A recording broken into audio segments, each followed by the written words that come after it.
Domino's Pizza ha experimentado una caída importante desde el máximo histórico, casi un 50% de corrección. Tenemos el precio cerca del mínimo de 52 semanas y está en el mismo nivel que al comienzo de la pandemia.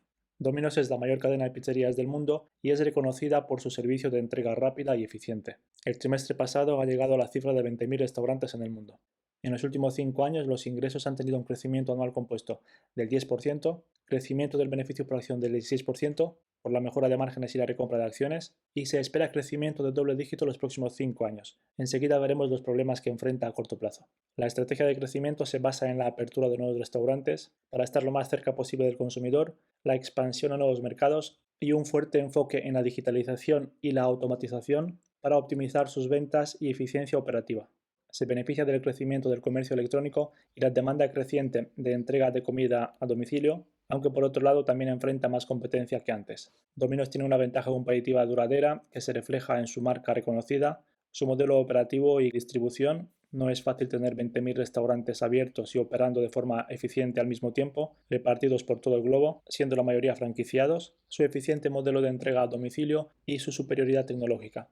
Son los que han dado forma al sector, digamos, como lo conocemos ahora. Siempre han estado innovando y adoptando rápido nuevas tecnologías y lo siguen haciendo. Más del 75% de las ventas son de forma digital y han indicado en varias ocasiones que los datos que obtienen al hacerse un pedido online son muy valiosos y los están utilizando cada vez más para satisfacer mejor al cliente y adaptarse rápido a los cambios. El crecimiento se ha frenado a corto plazo, pero la empresa nos ha dado el dato que esperan poder crecer entre el 6 y el 10% en ventas y número de restaurantes los próximos 2-3 años. Veremos si lo consiguen.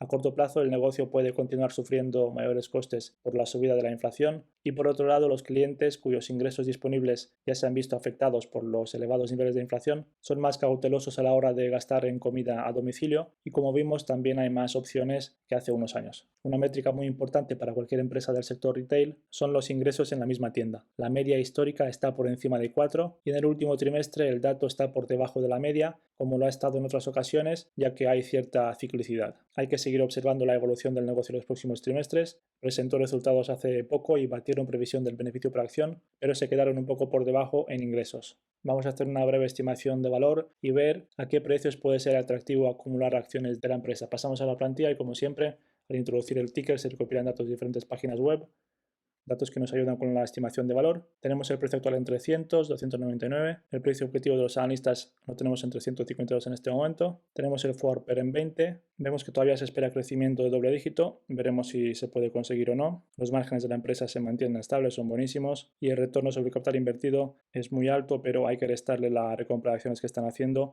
así como el payout. Por lo tanto, a lo mejor de todo pueden reinvertir quizás el 20-30% del free cash flow. Vamos a comenzar con el análisis. Vamos a ver los 4 métodos en este caso. Vamos a ver empresas comparables, descuento de flujos de caja, método de Benjamin Graham, crecimiento estimado del beneficio por acción. Antes de comenzar con la valoración, vamos a ver por un momento los estados financieros. He actualizado la plantilla y vamos a ver los estados financieros de forma gráfica. Tenemos el crecimiento de los ingresos, vemos que han tenido un crecimiento impresionante entre 2013 y 2022, los últimos 10 años, así como el beneficio operativo y el beneficio neto. Al mismo tiempo, las acciones en circulación disminuyen, pasamos de 55 millones en 2015 a 35 millones en 2022 a cierre del año fiscal. Vemos un crecimiento impresionante del beneficio por acción. Esto se debe al gran aumento de los ingresos, a que los márgenes de beneficio han mejorado un poco y por la recompra de acciones, que ha sido bastante importante, y vemos un gran crecimiento del free cash flow por acción también. Si vemos por un momento el dividendo por acción, vemos que han pagado muy buen dividendo en los últimos 10 años. La suma total recibida es de más de $22 por acción y hace 10 años el precio por acción lo teníamos en 59, por lo tanto se ha recuperado una gran parte de la inversión en dividendos y al mismo tiempo en este periodo el retorno ha sido de más del 400%. Los márgenes de beneficio vemos que se mantienen más o menos estables. El margen bruto en 2022 ha bajado un poco con respecto a 2021, pero es entendible con la subida de la inflación. Los márgenes de operativo y neto han bajado un poco también, pero se mantienen más o menos estables. Tenemos margen neto muy superior al de hace unos años. Y la media del margen free cash flow la tenemos más o menos en 10. La empresa opera con mucho apalancamiento, siempre ha estado muy apalancada. Intenta mantener en caja solamente lo necesario para continuar operando y todo el exceso de free cash flow lo reinvierte, recompra acciones y paga dividendos. La deuda a largo plazo la tenemos en más de 5.000 millones. Si nos fijamos en el ratio deuda-EBITDA, vemos que está, vamos a verlo rápidamente, siempre ha estado por encima de 4, más o menos. Vamos a ver la media, la tenemos en 5,3 la media. Y ha sido así en los últimos 15 o 20 años, es parte de su estrategia de crecimiento. Y con esta cantidad de deuda y la recompra de acciones que están haciendo, pasa una cosa interesante y es que el equity es negativo. Le pasa a otras empresas como a McDonald's y también lo tenía Moody's entre algunas otras en el pasado. No es algo negativo para una empresa que genera mucha caja y tiene ingresos y beneficios muy previsibles. Bien, vamos a comenzar con la estimación de valor. Se recopilan todos estos datos, vemos un crecimiento del beneficio por acción, un crecimiento histórico del 19%, en los últimos 5 años es del 16%, y se espera crecimiento de doble dígito en los próximos años. Vamos a estimar un poco menos, vamos a estimar un 7% de crecimiento. Tenemos el PER actual en 23 y el forward PER en 20. Con un PER de 23 y con este crecimiento estimado tendríamos el precio por encima de 400 dentro de unos años. Con un PER de 20 tenemos un precio objetivo de 364 y con un PER optimista de 26 o 27 tenemos un precio objetivo cerca de 500. Si vemos por un momento el PER histórico, tenemos una media de 30.